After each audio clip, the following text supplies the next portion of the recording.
Nobody warned Matt Brown that telling the truth would cost him everything. He grew up on camera, built a life that millions watched, and when the show was finally over, he did what his entire family refused to do. He confessed to the lies that held them all together. And one by one, the people who were supposed to love him unconditionally walked away. By the end, there was only a river. On the morning of May 31st, 2026, Bear Brown sat in front of his camera, barely holding himself together, and told the world that his older brother was gone. His voice cracked repeatedly as he confirmed what the family had been dreading for days. The body recovered from the Okanagan River in northeastern Washington had been positively identified as Matt Brown, the eldest of the 7 Brown children, dead at 43 years old. What made that announcement almost unbearable to watch was a detail that could easily get lost under the weight of the news itself. Bear explained that his brother Noah had been out with the private search party that located the body. Noah was the one who helped pull Matt from the water. Noah was the one who stood at that riverbank and confirmed it was him. Think about what that moment actually felt like, and you start to understand that the grief inside that family was not a single wave but a whole series of them that kept coming. Bear also pushed back on what had been spreading online, the idea that the family had simply abandoned Matt and left him to fall apart alone. He insisted the situation was far more complicated than any headline could contain. But what he said next is the part that should stop every single person watching this video completely still.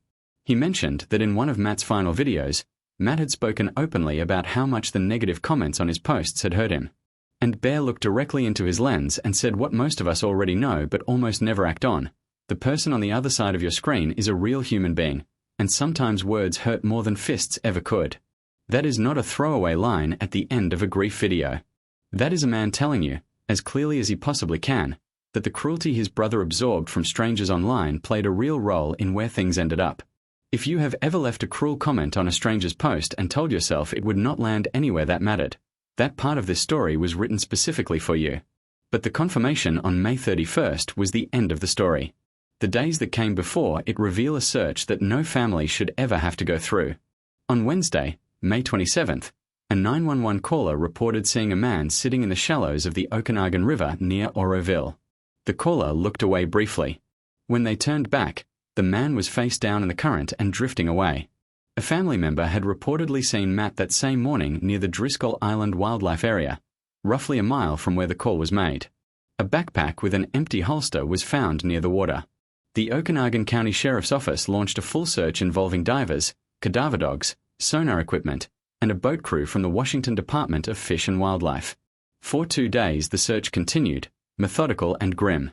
Then a severe storm moved through the area and the river conditions became too dangerous to work safely. The official search was suspended. And that is when Bear did something that tells you everything about where his head was. On Friday, May 29th, Bear posted publicly for the first time that he believed his brother was gone. He said he had been told Matt had taken his own life near the river, and that while he was holding on to the smallest possible chance the information was wrong, he was already preparing himself for the worst. He said he had never thought Matt would hurt himself. He had always worried about an overdose, about the addiction finally winning in the way addictions do. But this, he said, he would not have predicted. 2 days later, a private search party found the body. Noah identified his brother. Bear went live and told the world. You could argue this is where the story ends. But everything that happened in those 5 days is only comprehensible if you understand what Matt's life had looked like in the weeks and months before anyone knew to go looking for him. Because long before a 911 caller looked away from a stranger in a river, there were warning signs broadcasting in plain sight that almost nobody watching knew how to read. The months leading into May 2026 carried visible markers that in hindsight read as a sustained and desperate distress signal. Matt's mother Amy, already weakened from years of serious health battles including a lung cancer diagnosis in 2017 and multiple pneumonia hospitalizations, was rushed to the hospital on April 11th dealing with COVID and pneumonia simultaneously. The family was already operating under serious strain before any of the May events even began. Matt, meanwhile, was still posting to his YouTube channel in the weeks before he disappeared. His channel bio described a man living a quiet and free life in recovery, devoted to self-growth and useful entertainment. Around the middle of May, he live-streamed himself in a public park in Washington, appearing visibly confused and distressed. This was not a recovery update. This was a person in visible crisis broadcasting it live to strangers, and the audience watching had no meaningful way to help him. And then there was May 10th, roughly 3 weeks before his death. Matt posted a video describing how he had spent the previous night sleeping in a cemetery because he could not find anywhere safe to sleep. He mentioned that his late father had once told him cemeteries were good resting places while traveling because nobody would disturb you there. He had bedded down between 2 graves. Then he looked into his camera, gestured to his head and his heart, and told his audience he was good. He was sleeping alone in a graveyard, drawing comfort from advice his dead father had given him years before, and broadcasting to the internet that he was perfectly fine. And the vast majority of people who watched it believed him and moved on to the next video in their feed. To understand why Matt was sleeping in a cemetery with almost nothing and nowhere to go, you have to go back to the single event in 2021 that completed his isolation from the people who were supposed to be his family. Billy Brown died on February 7, 2021, at 68 years old after suffering a seizure. Bear announced it on Instagram. The grief from the show's audience was immediate and enormous. Matt reportedly reconciled with Billy before his death and made it home to say goodbye. But when Season 13 aired its memorial episode, Matt's scenes had been cut from the broadcast entirely. The family appeared on screen. He did not. No public explanation was ever offered for whose decision that was or why it happened the way it did. 2 months later, on April 11, 2021, Matt sat down alone outside at night and recorded a video that became one of the most discussed moments in the entire history of the show. Barely visible against the dark sky behind him, he said he knew he was not supposed to share other people's secrets, but that those secrets were destroying him. He said he was cold and had almost nothing to eat. And then, piece by piece, he began taking apart the myth his family had spent a decade building in front of millions of viewers. He alleged that producers had provided his parents with drugs, specifically naming cocaine, and that this had contributed to the environment in which his own addiction developed. He alleged that his father had controlled all of the money the family earned from the show, and that he personally had been denied access to roughly $360,000 he said he found documented in paperwork his mother processed after Billy's death. He said that when he asked his mother for $100 for food, she said no. Bear responded quickly and without hesitation, calling the claims horrible lies told about a man who had passed just months earlier. Discovery Channel never responded publicly. The specific allegations have never been independently verified and remain Matt's account alone. But here is what that video actually was, whatever the precise truth of every claim. You are watching a man who spent years carrying the weight of a manufactured story, sitting alone in the dark with barely any food, deciding he was finally done protecting it. That is not a performance. That is someone who has run out of reasons to pretend. The estrangement that the campfire confession completed did not begin in 2021. It had been building for nearly a decade through a spiral that the camera sometimes captured and mostly did not. The first public sign of Matt's private war appeared before the show even aired. On August 30, 2013, he borrowed a woman's car after drinking at a Juneau bar, hit a parked motorcycle in a parking lot, and drove away from a scene. By 2016, things had deteriorated badly enough that Matt entered inpatient treatment for 35 days. He spoke about it honestly in an interview with People magazine. He said he could see himself spiraling, that he had grown more withdrawn, that the things which used to excite him no longer did. When he came out of treatment, he sounded genuinely hopeful. He said he had turned his weakness into a strength and that not everyone makes it back from where he had been. He was glad to be one of the ones who did. That hope did not hold. By 2018, Matt had relapsed and entered the Betty Ford Center in California. Billy told reporters they would rather lose him from home for a little while than lose him forever. Nobody in that conversation knew how those words would sound years later. After that second treatment stint, Matt never returned to the show. The family relocated to Washington State without him. The addiction and the estrangement were the visible part of what was wrong with Matt Brown, but beneath both of them was something almost nobody who watched the show ever thought to question.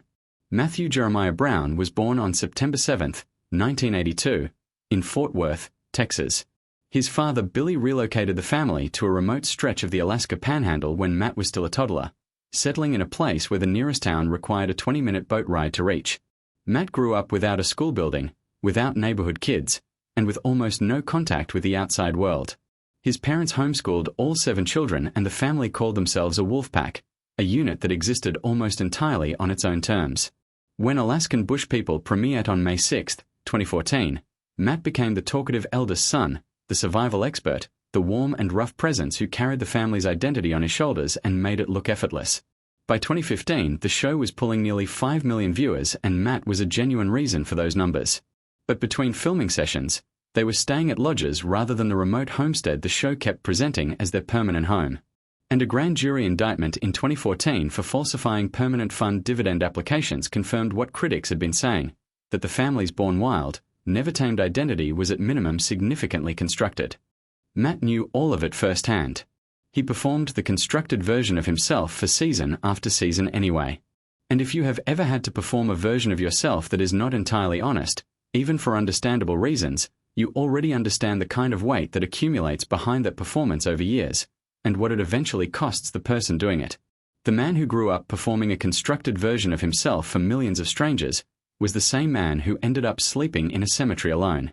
And the distance between those two images is the full weight of this story. Bear's plea about comments, made in the hours after his brother's body was recovered, is the reason Matt's story matters beyond the Brown family and beyond Discovery Channel. He kept returning to the same point across every update he posted during those days. The people watching from the outside do not have the full picture. Matt's life was layered and painful in ways no headline could contain, and cruelty from strangers online is not a consequence-free act. Dozens of former reality television stars have died by suicide since the mid-2000s, with multiple separate tallies placing the figure at over 28 internationally. These shows extract drama from real human beings, build audiences around their vulnerabilities, and then release those people back into ordinary life with no support structure and a level of public scrutiny that follows them permanently. Matt had his addiction and his estrangement and his grief. But he was also carrying the specific and almost never discussed burden of being the only person in his family willing to say out loud that the story they had all been performing was never entirely real. The honesty that isolated him from his family and cost him his place on the show was the same honesty that made the people who genuinely followed him on YouTube feel like they actually knew him. He built a community out of his willingness to be truthful about his failures, and then watched portions of that same community use that vulnerability as a target. Bear made clear that Matt felt those comments in the last period of his life in a way that went very deep. Matt Brown was 43 years old, the eldest of 7, and the only one who stood up and said the story his family sold to millions of viewers was never entirely real. He paid a price for that honesty that almost nobody watching from their couch would ever have stopped to calculate. The people who loved him, and the millions of strangers who watched him through a screen and told themselves they truly knew who he was, are only now beginning to sit with the possibility that they may never have fully known him at all. If this story hit you differently than you expected, drop your thoughts in the comments, because this is the kind of conversation that does not end when the video does.